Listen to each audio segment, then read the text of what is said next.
ठीक है। तो इसलिए कट एंड एक्सटेंशंस भी बहुत इंपॉर्टेंट होते हैं।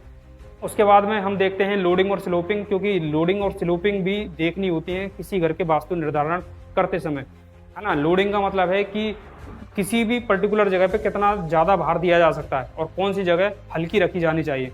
जैसे मान लीजिए साउथ से लेकर के अगर हम वेस्ट की बात करें तो वो जगह हमें भारी रखनी होती है, क्योंकि स्टेबिलिटी जोन होता है साउथ वेस्ट, ठीक है। और साउथ वेस्ट में क्या होता है कि लोडिंग स्लोपिंग 100% होती है, सबसे ज़्यादा भार उस जगह पे हम रख सकते हैं, क्रिएट कर सकते हैं।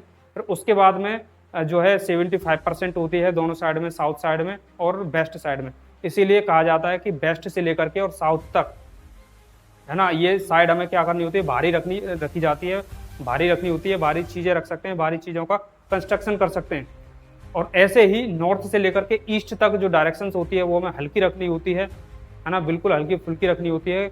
और नॉर्थ ईस्ट जो होती है वो तो बिल्कुल हल्की रखनी होती है, क्योंकि उस जगह पे लोडिंग स्लोपिंग बिल्कुल 0% होती है ना। स्लोपिंग यानी कि ढार कितना है, लेवलिंग उसकी कैसी है, ढार किधर दिया जाना चाहिए, तो साउथ वेस्ट ऊंचा रखना है और नॉर्थ ईस्ट को नीचा रखना है, ठीक है।